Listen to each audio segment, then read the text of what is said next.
عجب بات یہ ہے کہ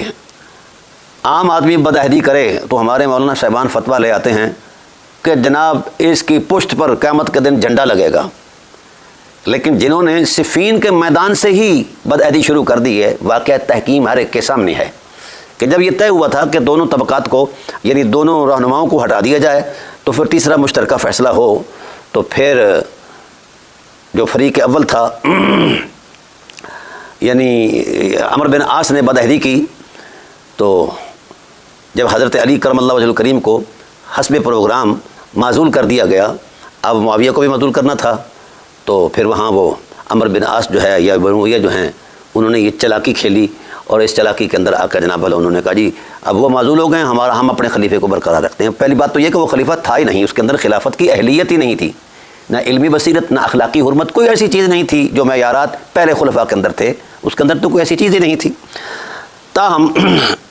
عرض یہ کرنا چاہتا ہوں کہ جب بدعہدی شروع ہوئی تو ظلم کا آغاز ہو گیا، اور اتنا ظلم ڈھایا بنو امیہ نے کہ نہ قرآن کی حرمت کا احترام کیا، نہ کعبہ کی حرمت کا احترام کیا، نہ مدینہ طیبہ کی حرمت کا احترام کیا، نہ اصحاب رسول کا احترام کیا۔ سب سے پہلے اصحاب رسول کی اہانت کا آغاز جس نے کیا ہے وہ بنو امیہ ہیں۔ یہ الگ بات ہے کہ آج کے جو ملا ہیں بیچارے شودے قسم کے، وہ روٹی اسی نام پر کھاتے ہیں کہ وہ ان کے جعلی فضائل گڑھتے ہیں اور جعلی طریقوں سے جناب والا ان کو شخصیت کی عظمت میں بیان کرتے ہیں۔ تو بھائی قرآن پر پیش کرو۔ میں بالخصوص ملت بریلویہ سے عرض کرتا ہوں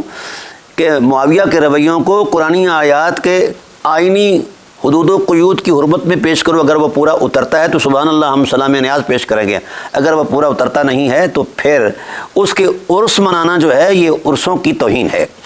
تاہم مناتے رہیں، مجھے اس سے کوئی غرض نہیں، ہم نے تو وہ حقائق پیش کرنے ہیں جو ہمارے محقق علماء اہل سنت نے اپنی پوری دیانتداری کے ساتھ پوری صحیح الاسناد احادیث سے بیان کیے ہیں اور اسٹیبلش ہسٹری کے ٹائٹل پر بیان کیے ہیں، جو مسلمات ہیں جس کا انکار ہی نہیں کیا جا سکتا۔ اچھا میں نے تقریباً 200 سے زائد بدعہدیاں جو ہیں بنو امیہ کی اور مظالم جو ہیں ان کا ریکارڈ میں نے ترتیب دیا ہے، انشاءاللہ العزیز وہ جلدی ہی اس عنوان پر وہ چھپ کے آنے والا ہے۔ جہاں کہیں بھی ظلم کی کوئی تعبیر ہے اس کا عنوان یہ بنو امیہ کے لوگ ہیں، شروع سے لے کر کتنے لوگ قتل کیے لیکن ان پر کوئی مواخذہ نہیں۔ اصحاب رسول قتل کیے ہزاروں کی تعداد میں، پھر ان کی توہین کی،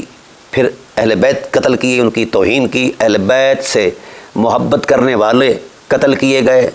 بلکہ بعد کے لوگ بھی ہمارے جو اجتہادی علماء ہیں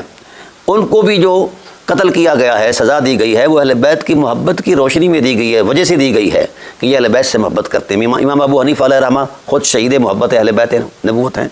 اور احمد بن حنبل ہو گئے یا جناب والا امام مالک ہو گئے، امام شافعی، ان پر تشیع کا الزام، کیونکہ یہ جو ملا اعظم ہے نا شودہ ٹائپ کا، جاہل اور ذہنی عیاش قسم کے لوگ جو ہیں، ان کی عادت یہی ہوتی ہے کہ جس وقت ان کے پاس دلیل میسر نہ ہو تو پھر اس طرح کی الزام تراشیاں کرتے ہیں۔ تو تمام ائمہ جو ہیں وہ اہل بیت کے ائمہ تھے، وہ بھی قتل ہوئے، اور جو ان سے محبت کرنے والے ائمہ اہل سنت تھے وہ بھی قتل ہوئے، راویان حدیث بھی قتل ہوئے، کتنے لوگ قتل کیے انہوں نے۔ اور یعنی صفین سے لے کر معاویہ کے آخری ایام تک 1 لاکھ تقریباً 14,000 مسلمان بنتے ہیں کم و بیش۔ تو اتنے ہزار مسلمانوں کا، تابعین کا، علماء کا، صلحاء کا، اولیاء کا قتل جو ہے، اس کو آج کا